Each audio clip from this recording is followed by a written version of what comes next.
But interestingly, Marcel, I'm going to suggest something to you.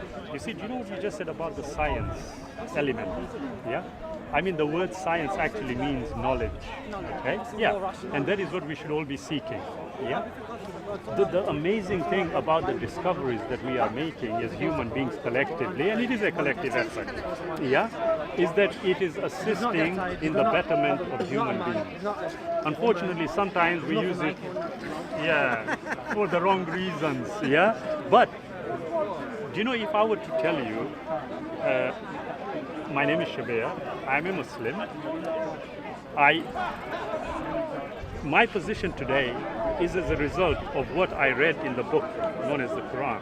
Now, if I were to tell you, the Quran actually insists that we should go and seek all this, what we call scientific evidence, how would you view it? How would you view it? How would you expect a religious book to tell you something like that? No, I think that's very progressive, and because it's a newer religion in a way, I can understand why it would encourage people to do that. But amazingly, Marcelo, you're talking 1,500 years ago.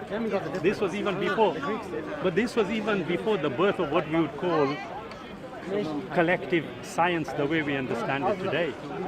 Now, I would say... Well, no. I mean, science has been around. I mean, people have been, and that's something else that people are uncovering through archaeology. Yes. Is just how more progressive civilizations were than we thought, especially, I agree. Western, views of... Yes, or what they thought. Exactly. Yeah, I agree. And But that is why I said the word collective science. Thank you so much, brother. Thank you. Makes it easier for our sister. Yeah, no, you are absolutely right. But the word when I use the phrase collective science, I mean the way it is understood today. It was a relatively recent one, especially with the falsifiability test, which was quite recent.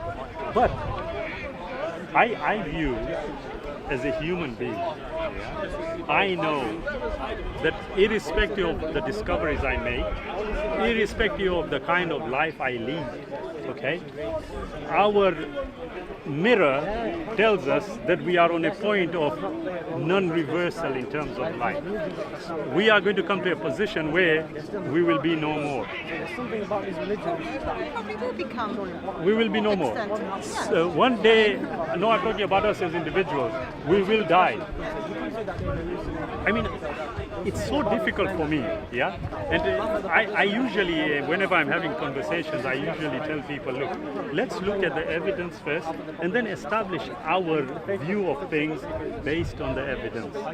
Now, I respectfully always say to my atheist friends that, look, what you are doing is restricting your growth by excluding certain kinds of evidence. Now, if we were to ask that, yeah, if I were to say, right, we know that the natural world that we have, that we can view, we can test, we can assess, is the natural world. As I see you and you see me, yes. However, the workings of the eyes, You mean through our senses? yeah, we call them the senses, don't we? Yeah, our senses tell us much about the world, but there is much about the world which our senses cannot tell us about. Certain equipment, scientific equipment. Some equipment, that scientists have developed, yes, like the telescope very early on, Galileo, and Yes. discovered things that we didn't know. So we can't just rely on our immediate senses, because our senses, we have extensions to our senses Yes.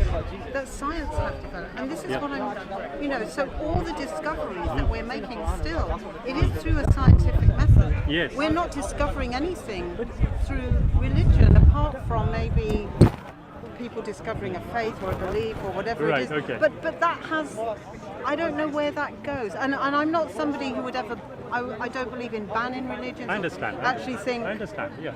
But you see, Marcel, I would respectfully suggest that you might have missed a particular aspect in history. You see, the greatest, what we would call medical doctor, whose encyclopedic information is still used even today in the halls of medicine, was a Muslim. that doesn't surprise me because there was a lot of scientific work But now, done under absolutely, yes, there was a lot. Yes. But where did they take it? Mathematics. But where did they take it from? Not from It was from the Quran. the Quran. I Because don't the know, I Quran, haven't yeah, read yeah, the I Quran, understand. But anyway, Yeah. you know, you Well, have I'm going to give you a explain. present today. There you are. Yeah. Basically. I think my daughter has the Quran actually because she studies But religion. basically, you see, the one thing I'm doing whenever I'm talking to people, I'm telling them, look, get one thing straight. Islam is not a religion in the conventional sense. It's difficult because people just use words which we are accustomed to. Islam is not a religion, number one. We believe in the existence of a Now, you see, of a God. excellent. You see, the word belief should be preceded by evidence. Yes. I do not subscribe to the word believe the way it is understood. The scientific method is what? To establish things through evidence. Well, I am saying to you that the Quran actually insists that that is how we must establish things.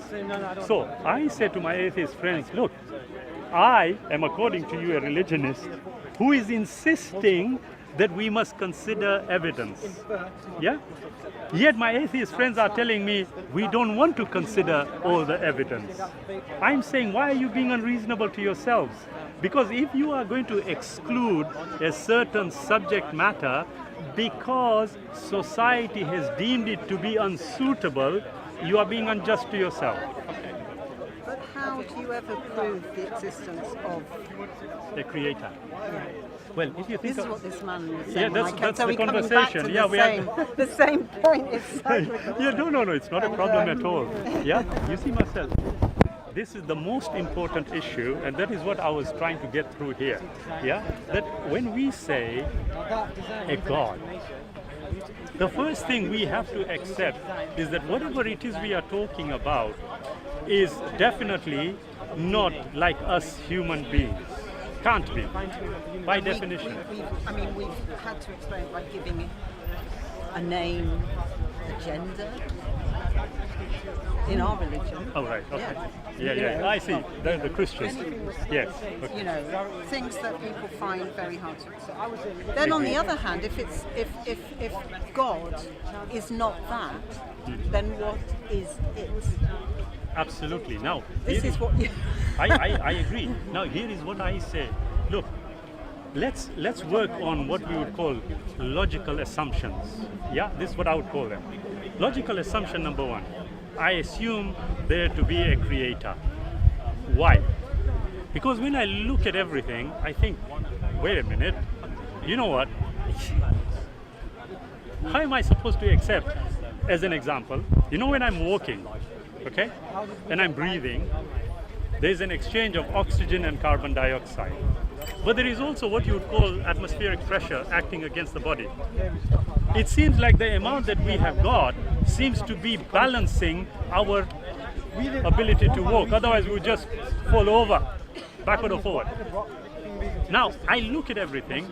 We have got this, you know, what I would call the standard view that we seem to have the Earth in a particular location, etc. Okay? Can I just interrupt? The way you're saying this is we seem to have, as if it's for us, but it isn't for us. We are part of it. We have evolved on the Earth. We've come through evolution. We wouldn't be alive unless we could survive in these conditions. So the fact that you're saying everything seems